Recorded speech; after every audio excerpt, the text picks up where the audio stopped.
पहुंचे थे कि तभी सामने से कोई बड्ढी तेजी से भागा आया और सीधा राजू से आकर टकरा गया और वो धड़ाम से जमीन पर जा गिरा। उससे टकराने वाली एक औरत थी। डर के मारे वो राजू से लिपट सी गई और चीखते हुए कह रही थी, मुझे बचा लो, मुझे बचा लो, वो मुझे मार डालेंगे, बचा लो मुझे। इतना कहकर वो राजू की बाहों में ही अपने होशो हवाश खो बैठी और बेहोश हो गई। राजू उसकी खूबसूरती देखकर अपनी सुध बुद्ध खो बैठा और महेश की तरफ देखते हुए बोला, राजू जा, जल्दी से पानी लेकर आ, क्योंकि इसे होश में लाना जरूरी है।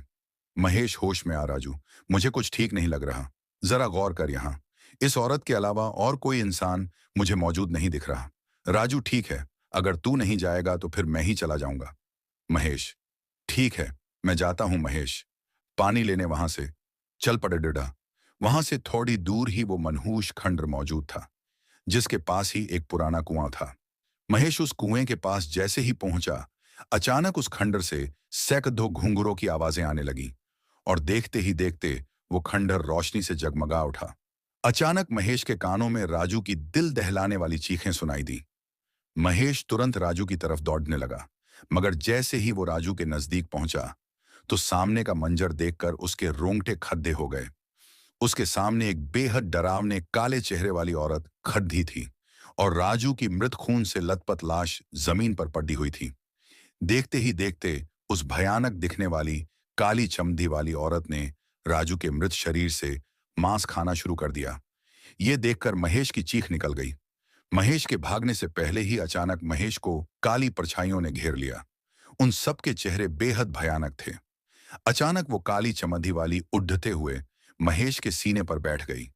महेश की एक दिल दहला देने वाली चीख सन्नाटे को चिर गई। दूसरे दिन राजू और महेश के लापता होने की खबर जंगल में आग की तरह फैल गई।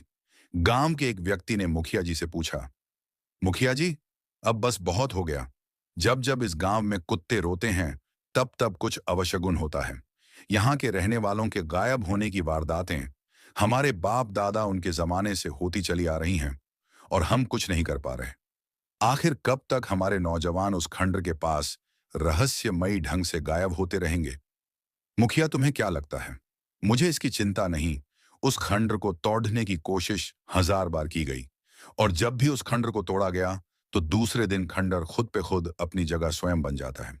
व्यक्ति तो फिर इसका मतलब तो यही है। हम सबको अब इस गांव को छोड़ी डेज देना चाहिए। इस रात से पर्दा अब नहीं उठेगा। मुखिया, बहुत से तांत्रिक और बाबाओं ने पता लगाने की कोशिश की, लेकिन वो पता नहीं लगा पाए। कुछ ने तो अपनी जान भी गंवा दी। लेकिन इस बार मैंने बहुत पहुंचे तांत्रिक भैरव को बुलाया है। कहते हैं वो